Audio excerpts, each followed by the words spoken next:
capítulo 2, vamos a estar leyendo de la primera carta del apóstol Juan, a partir del versículo 3. Dice así la palabra de Dios: y en esto sabemos que nosotros le conocemos, si guardamos sus mandamientos.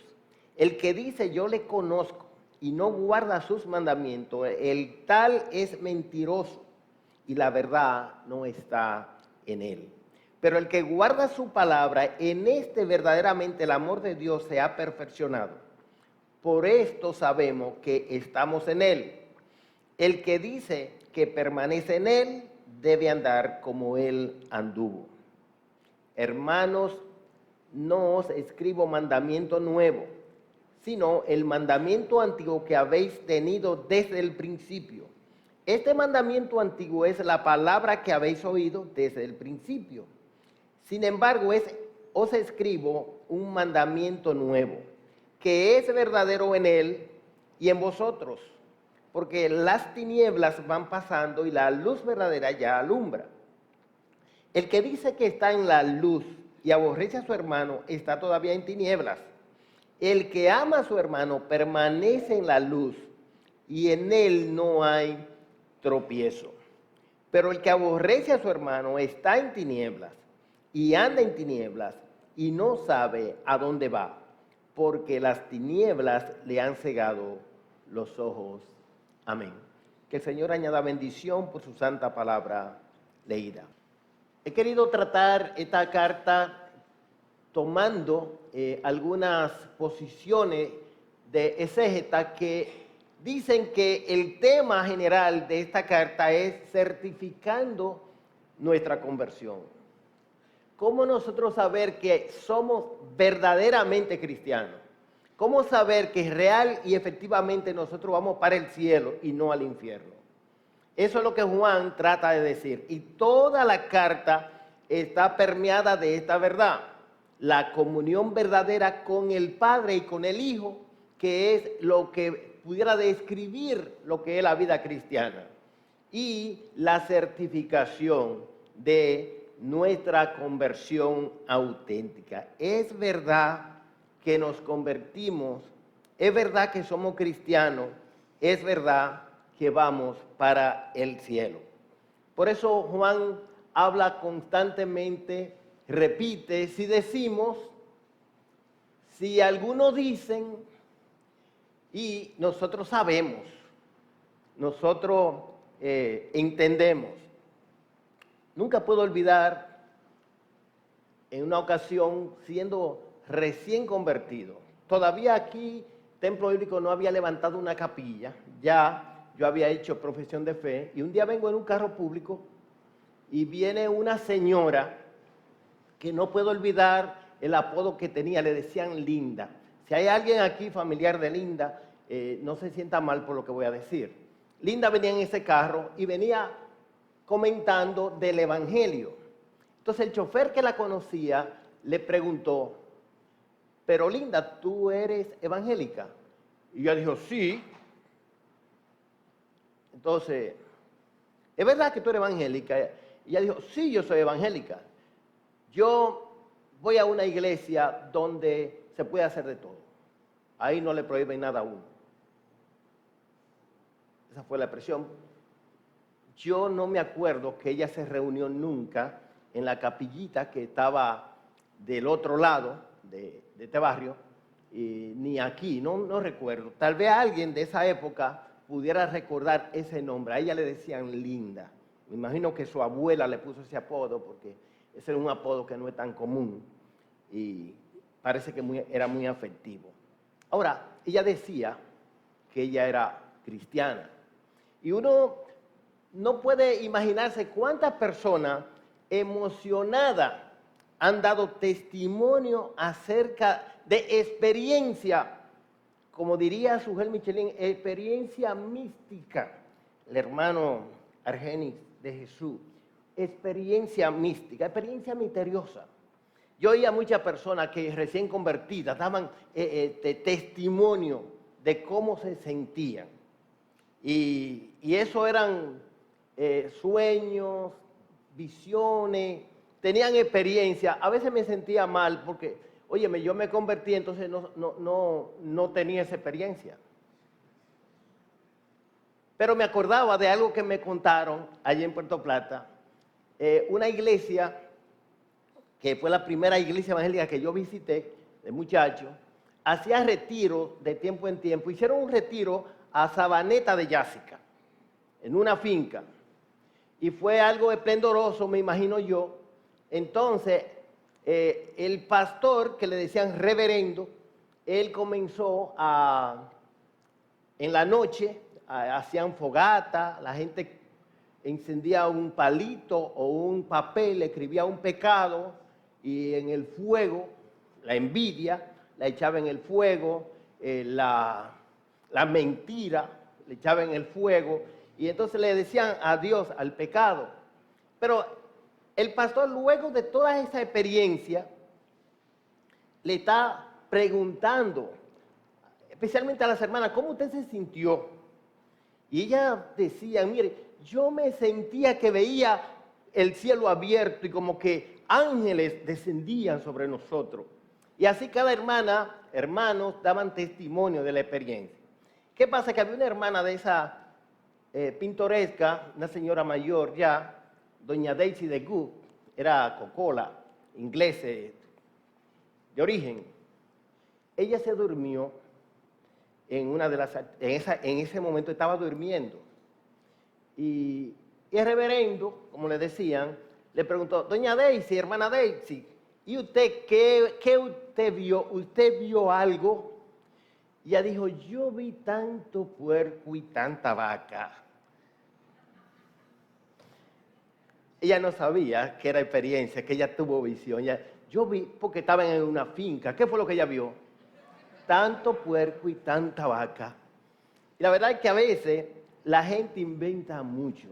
Miren, en los días de Juan, había gente así, parecido a los otros que tenían grandes experiencias misteriosas, que ellos estaban emocionados. Nosotros hemos alcanzado un nivel espiritual que ustedes no tienen. Y nosotros conocemos tanta cosa. Es más, que ya el pecado ni siquiera nos afecta a nosotros. Nosotros podemos vivir sin pecar. Algunos podían decir, nosotros podemos hacer esto y eso no nos afecta a nosotros. Y la verdad es que esa posiblemente era la experiencia que Juan estaba viviendo en medio de una iglesia que estaba bombardeada por gentes así. Y Juan pone de manifiesto, enfatiza, que para ser verdadero cristiano hay que conocer a Dios. El versículo 3, eso es lo que comienza diciendo. Nosotros sabemos que le conocemos. Es como una redundancia. Nosotros sabemos lo que sabemos, pero no es redundante porque Juan está usando dos palabras acerca del conocimiento. Y tiene que ver un conocimiento de experiencia. Nosotros sabemos que le conocemos a profundidad. En segundo lugar, Juan destaca que para ser cristiano auténtico tiene que haber una evidencia moral. Y esa evidencia moral, él la describe como guardar los mandamientos.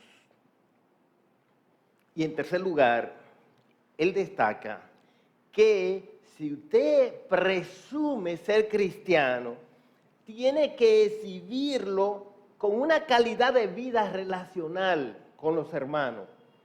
Debe amar a los hermanos. Él dice, no es posible ser cristiano si usted no tiene un conocimiento esencial de Dios.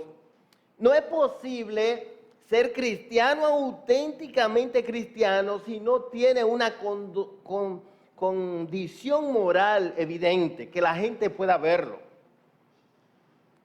Y no es posible ser cristiano, verdaderamente cristiano, si usted no tiene una vida relacional con los demás, conforme a la expresión de la voluntad de Dios. Sabemos que le conocemos, sabemos lo que sabemos. Lo primero es que el creyente verdadero debe dominar, debe conocer, debe estar familiarizado con las verdades esenciales del Evangelio, un conocimiento esencial de Dios, un conocimiento esencial de la persona de Jesucristo. Debe saber lo que sabe. Usted es cristiano, usted conoce de Dios, usted sabe, conoce a Dios, usted conoce a la persona de Jesucristo, usted conoce la condición pecaminosa de su ser. El cristiano es una persona de convicciones firmes. Él no cree hoy una cosa y mañana otra. Él tiene sus convicciones firmes. Él está consciente de lo que él es. Él está consciente de a dónde va. Y pudieran venir circunstancias adversas, difíciles. Y él está firme. Eso es lo que la palabra de Dios nos enseña por doquier, con ejemplos, con enseñanza. Por ejemplo, el apóstol Pablo, él puede decir a Timoteo, por lo cual asimismo padezco esto, pero no me avergüenzo, porque yo sé a quien he creído y estoy seguro que es poderoso para guardar mi depósito para aquel día. El apóstol Pablo está ya en la postrimería de su vida, él está en la cárcel. Él no tiene ninguna esperanza de que va a salir de la cárcel. Es más, él concluye esta carta diciendo, el tiempo de mi partida está cercano. Yo voy a la muerte de aquí. No salgo vivo, pero yo sé en quién he creído y estoy seguro que Él es poderoso para guardar mi depósito para aquel día. Él tiene su convicción firme. Él no está con ninguna duda. A los Romanos, capítulo 8, versos 38, verso 39, por lo cual estoy seguro de que ni la muerte, ni la vida, ni ángeles, ni principados, ni potestades, ni lo presente, ni lo porvenir, ni lo alto, ni lo profundo, ni ninguna otra cosa creada nos podrá separar del amor de Dios que es en Cristo Jesús, Señor nuestro. Él tenía convicciones firmes. Él no era de esa persona que se apartan de la iglesia y cuando usted lo llama, ¿y qué te pasa? No, en la iglesia hay mucho más testimonio. No están tratando a los hermanos como... Porque él había creído en Cristo. Él no había creído en los pastores. Él no había creído en la familia pastoral. Él no había creído en los hermanos que lo llevaron a la iglesia. Él estaba seguro, firme en Dios, en el Señor Jesucristo. Yo me imagino que a Juan si le preguntaran, Juan, pero fulano está descarriado, un hermano que está descarriado. Yo no creo en eso. Yo no creo eso. ¿Hay carriado? No está eso. No, que yo tuve tanto tiempo. No, yo no creo en eso. Entonces, ¿por qué? Porque el creyente verdadero tiene convicciones firmes. Él no está dudando frente a una ola, a una marea de personas susceptibles. En segundo lugar, ser verdadero cristiano implica una condición moral evidente. Dicha condición moral se describe aquí como guardar los mandamientos. John Stott, comentando este texto, dice, guardar los mandamientos. Ni uno solo en el mundo, nadie ha podido eso. Guardar los mandamientos, nadie. Sino aquellos que se esfuerzan según la capacidad de la debilidad humana por formar su vida en obediencia a Dios. Los que guardan los mandamientos, aquellos que se esfuerzan según la capacidad de la debilidad humana por formar sus vidas en obediencia a Dios. Yo diría que son aquellos que habiendo sido regenerados por el Espíritu Santo, no se postran bajo las demandas y el dictamen del pecado que está en su corazón. Porque han sido regenerados, hemos sido revitalizados, hemos sido energizados por el Espíritu Santo para vivir acorde con las demandas de Dios. Eso es guardar los mandamientos. Guardar los mandamientos, guardar su palabra, sinónimo de imitar a Cristo, versículo 4 y 6. Estar en Cristo, permanecer en Cristo. La primera palabra tiene que ver, eso de estar en Cristo, tiene que ver con la justificación y la segunda con la santificación. Cuando comencé a leer la Biblia, a estudiar la Biblia, me encantó familiarizarme con el libro de Efesios. El creyente está en Cristo. Y 2 Corintios, de modo que si alguno está en Cristo, nueva criatura es. Romanos 8:1. Si alguno está en Cristo, dice, los que están en Cristo para los que están en Cristo no hay ninguna condenación. Es decir, no hay condenación para los que están en Cristo. Es decir, estar en Cristo, estamos en Cristo. Es una posición judicial. Dios decretó por su gracia en Cristo colocar a los creyentes. Pero permanecer en Cristo, esto tiene que ver con la santificación progresiva. Versículo 5 del capítulo 15 de Juan, yo soy la vid verdadera. Dice, vosotros los pámpanos, el que permanece en mí y yo en él, ese lleva mucho fruto, porque separados de mí nada podéis hacer. Es una relación orgánica, no un apego mecánico, sino una relación viva. Juan nos dice que debemos saber que tenemos esa relación vital y orgánica con Cristo. El apóstol Pablo lo expresa así: con Cristo estoy juntamente crucificado y ya no vivo yo, más vive Cristo en mí. Y lo que ahora vivo en la carne, lo vivo en la fe del Hijo de Dios, el cual me amó y se entregó a sí mismo por mí. Una unión vital. Y hablando del creyente, las cosas que podía hacer sin Cristo, ninguna, dice el apóstol Pablo. ¿O ignoráis que vuestro cuerpo es templo del Espíritu Santo, el cual está en vosotros, el cual tenéis de Dios y que no sois vuestro? Esta vinculación o relación personal con Jesucristo no es una familiarización con cierta práctica cristiana, que a veces no pasan de ser simple amuleto y supersticiones. Por ejemplo, la oración. Es la oración que nosotros formulamos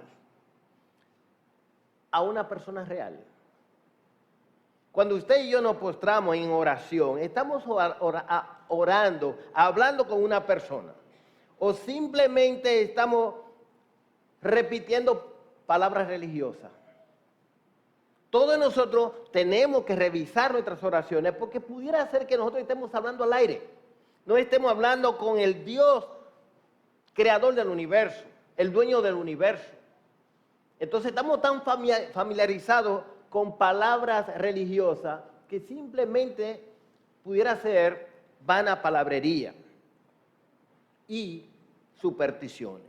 La forma de probarnos a nosotros mismos, dice Juan, no es a través de una experiencia misteriosa, sino examinando nuestra conducta y nuestra vida.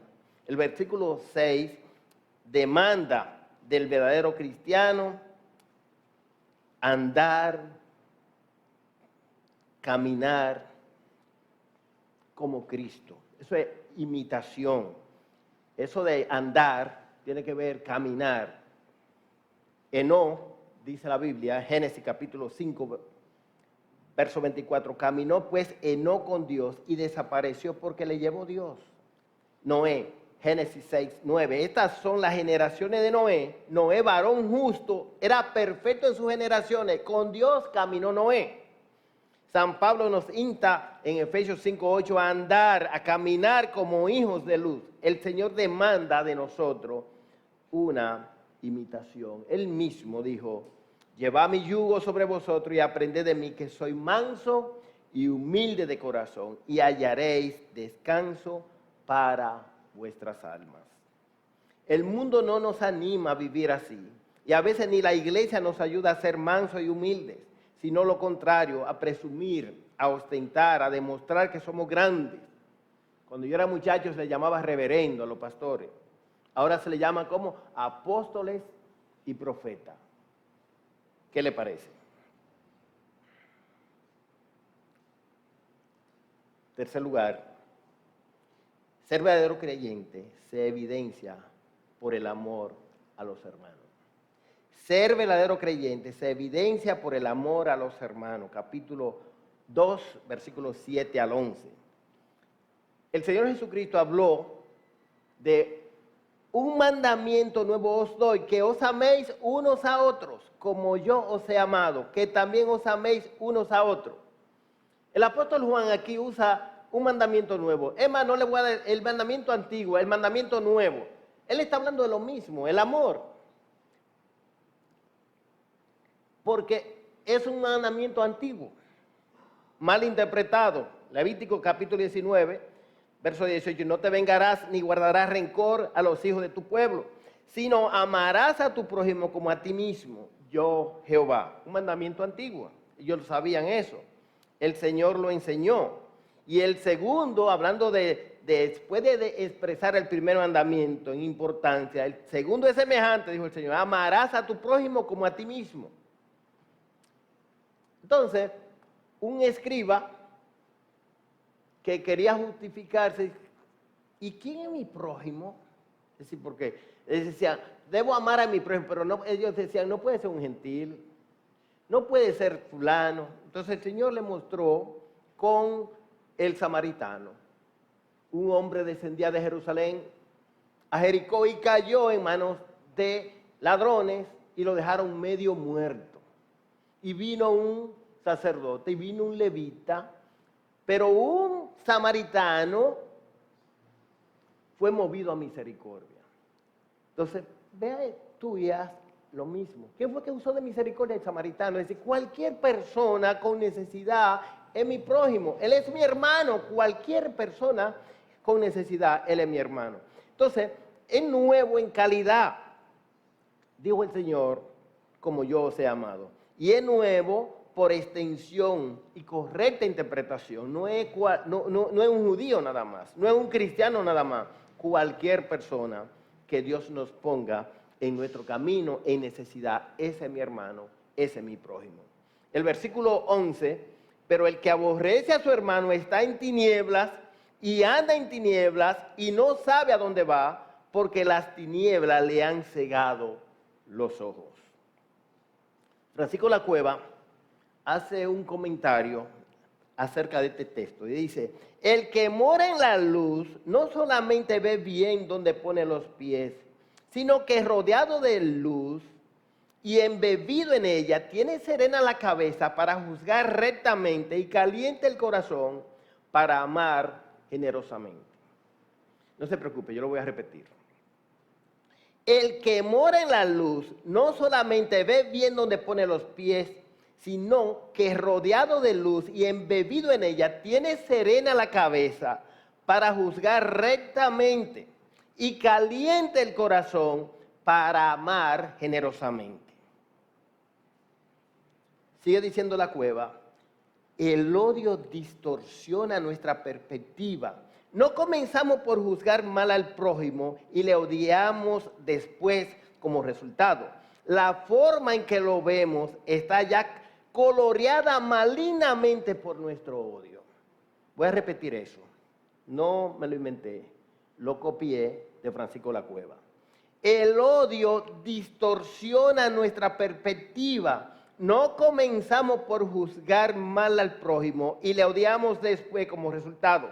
La forma en que lo vemos está ya coloreada malignamente por nuestro odio. Déjeme llevárselo al diario vivir. Donde yo vivo, lamentablemente la calle no tiene tanta anchura como para parquear, estacionar un vehículo frente a otro. Entonces, un día un amigo mío me visita un domingo y están todos los carritos ahí.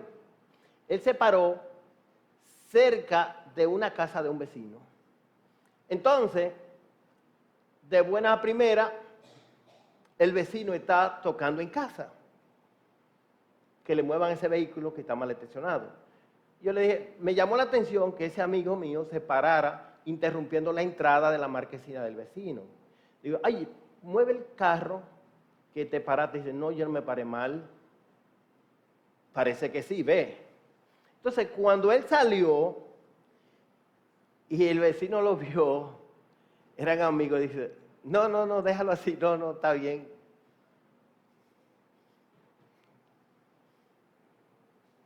¿Qué pasó ahí?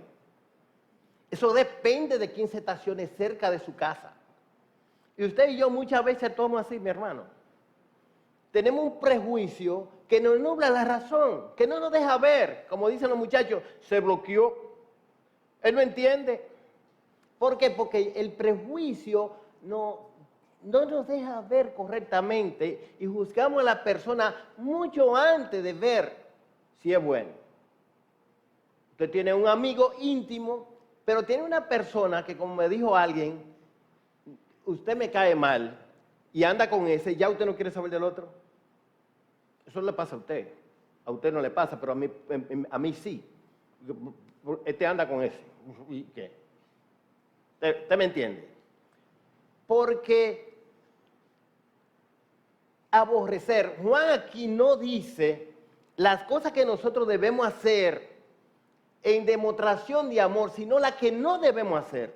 Él habla, no aquí, en el capítulo 3, vamos a ver lo que debemos hacer en muestra de amor. Pero aquí está diciendo lo que un creyente que ama no hace, no aborrece. Él no tiene un prejuicio con los demás. Él no juzga basado en un prejuicio, sino que él ve la realidad. Es el amor el que ve derecho, piensa claro y presta el debido equilibrio a nuestra visión, nuestro juicio y nuestra conducta. ¿Ustedes se acuerdan de José, el hijo de Jacob? El hijo de Jacob, sí, José. Jacob lo quería más, que a todos le nació de último. Los hijos míos, las hijas mías y Samuel se ríen de mí, porque los nietos me ponen la mano en la calvicie, me jalan para aquí y para allá, me dicen cosas, hacen conmigo, se meten a la habitación sin permiso, ponen la mano a todo y uno, son nietos. Oh, pero si ellos se atrevían a tocarme la puerta y yo acostado, ¿quién se atreve? Brittany no ve, ella se sube a la cama y papá, y me jala. ¿Usted me entiende? No hay problema. Pero hay gente que le topa a usted, ¿qué fue? Óyeme, pero eso indica que usted tiene el corazón caliente. José fue víctima de eso. Ahí viene el soñador. Y lo odiaban más. Mira, yo me soñé anoche, yo tuve un sueño y entonces te vamos a matar, tipo, tú te estás soñando cosas raras. Pero ya había un prejuicio, ya había una animadversión. Santiago dice que la ira del hombre no obra la justicia de Dios, daña todo. Estar en tinieblas es tener una mente irreflexiva, no entender, no ver la verdad de las cosas y circunstancias, es no pensar correctamente para provecho común, que a la postre para nosotros mismos el beneficio. Por eso la gente no respeta el semáforo. ¿Por qué? Porque no está pensando en los otros. Todo el mundo quiere el estacionamiento más cercano, como yo vine hoy. No había nadie en la iglesia. ¡Wow! Me toca a mí hoy. Déjame parquearme aquí. Todo el mundo quiere el primer lugar. Nadie quiere hacer fila. Nadie quiere tomar turno. Porque no está pensando en lo demás. Solamente piensa en reglamentaciones cuando me benefician, cuando me defienden a mí. No me importa lo demás. Dios espera de nosotros no meras palabras, sino acciones que le muestren al mundo que somos sus hijos. ¿Cómo lo vamos a hacer? Lo vamos a hacer con convicciones firmes. En un mundo tan valiente, donde la gente todos los días cree algo nuevo, usted y yo vamos a mantenernos firmes. Nosotros sabemos que le conocemos a Él. Y eso va a determinar nuestro carácter. Nosotros necesitamos evidenciar calidad moral acorde con las demandas de Dios. Nosotros necesitamos mostrarle al mundo, como decían de los primeros creyentes, mirad cómo se aman los cristianos. Ojalá que podamos irradiar que auténticamente somos cristianos y no que decimos que somos cristianos.